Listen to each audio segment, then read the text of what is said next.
ہمارا یہ مسئلہ ہی نہیں ہے، یہ نہ ہمارا مسئلہ ہے، نہ ہی ہم نے پہلے ہی واضح کیا ہے کہ 2 ججز کا بینچ یا 4 ججز کا بینچ یا 6 ججز کا بینچ، نہ یہ ہمارا مسئلہ ہے، اور نہ ہی یہ ہے کہ الیکشن چیف جسٹس فائز عیسیٰ ہوں یا بندیال صاحب ہوں، نہ ہی ہمارا یہ مسئلہ ہے۔ فواد چودھری صاحب، یہاں پر مجھے ایک بریک لینے دیجئے، جب بریک سے واپس آئیں گے تو جاننے کی کوشش کریں گے آپ سے کہ کون عمران خان اور اسٹیبلشمنٹ کے درمیان دوریاں پیدا کرنے کی کوشش کر رہا ہے۔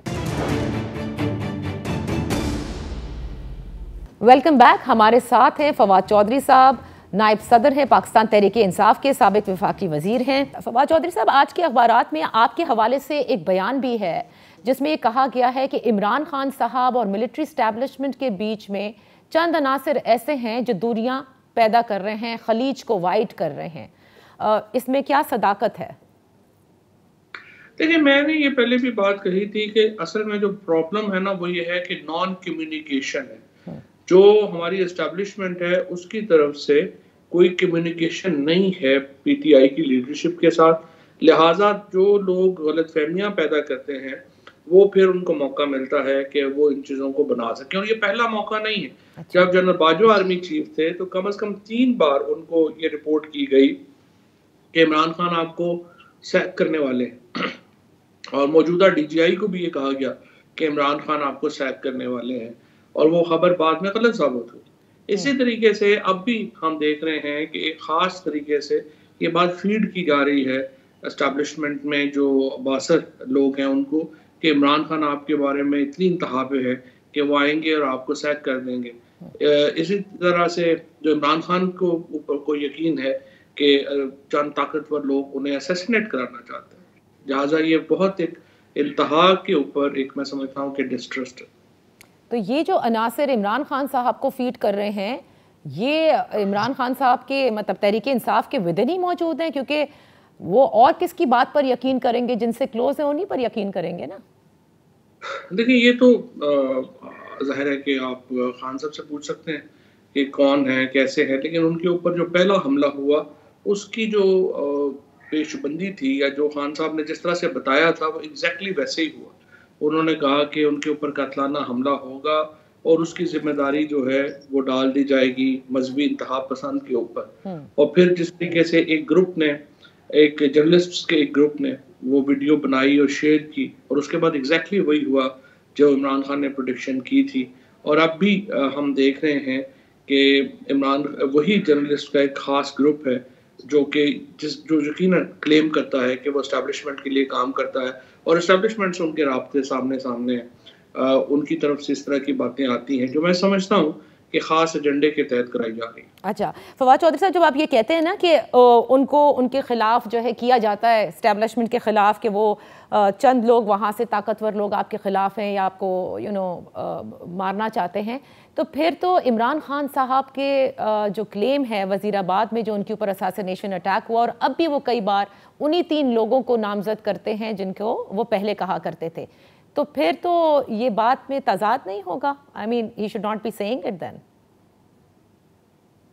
مجھے آپ کے سوال سمجھنے ہیں۔ وزیر آباد اٹیک میں انہوں نے 3 لوگوں کے نام لیے، رانا ثناء اللہ کا نام لیا انہوں نے وزیر اعظم کو کہا، اور اس کے ساتھ ایک سرونگ کا نام لیا اسٹیبلشمنٹ سے، رائٹ؟ تو کیا اسٹیبلشمنٹ یہ بات بھی غلط ہے پھر؟ کیونکہ یہ تو پھر فیڈ کی گئی ہوگی نا ان کو، جیسے آپ کہہ رہے ہیں کہ ملٹری اسٹیبلشمنٹ کے طاقتور لوگوں کے خلاف عمران خان صاحب کو چند عناصر فیڈ کر رہے ہیں، غلط فہمیاں پیدا کر رہے ہیں۔ جی میں نے آپ سے یہی کہا نا کہ جو عمران خان نے پہلے حملے کے متعلق جو گفتگو کی تھی وہ حرف بحرف صحیح ثابت ہوئی، اور جب انہوں نے یہ بات کہی تو اس کے بعد ایک انڈیپینڈنٹ کمیشن بننا چاہیے تھا، ہائی لیول کمیٹی۔ ہم نے دیکھا کہ جو جے آئی ٹی بنی،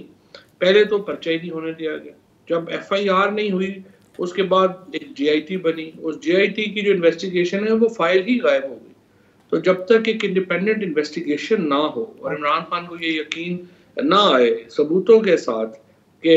یہ لوگ اس میں ملوث نہیں ہیں، ظاہر ہے کہ ان کا شک برقرار رہے گا۔ تو جو کمیونیکیشن کا فقدان ہے آپ نے کہا وہ یہ تمام چیزوں کو خراب کرتا ہے، سو ان کمیونیکیشن کی بحالی کے لیے آپ نے یا تحریک انصاف کوئی کوشش کر رہی ہے؟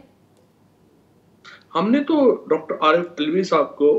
یہ بات پہلے ہی کہی ہے، اور ہم آن ریکارڈ ہیں یہ بات کہتے ہوئے کہ ہم تو اپنے بحالی چاہتے ہیں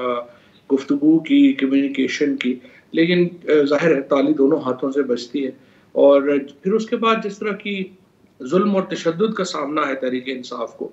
آج بھی جب میں آپ سے بات کر رہا ہوں اسلام آباد میں 38 کارکنان کے خلاف ایف آئی آر کی گئی ہے، اسد عمر صاحب کے خلاف ایک اور ایف آئی آر کی گئی ہے، 5 ہمارے جو یونین کونسل کے چیئرمین تھے سرگودا سے، ان کو بغیر وارنٹ کے اٹھا لیا گیا ہے. جو سوشل میڈیا ایکٹیوسٹ ہیں روزانہ مسنگ پرسنز ہو رہے ہیں.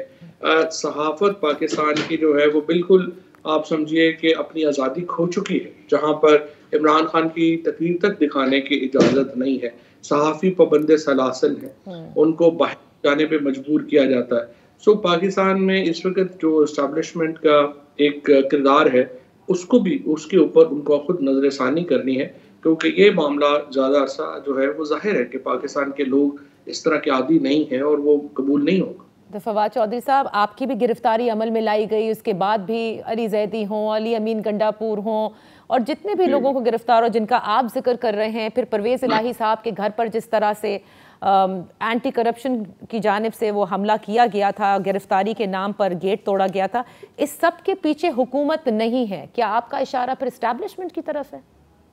حکومت اور اسٹیبلشمنٹ تو پہلی بات تو یہ ہے کہ یہ حکومت قائم ہی اسٹیبلشمنٹ کی وجہ سے. اس حکومت کی اپنے تو کوئی پاؤں نہیں ہے. سو حکومت اگر یہ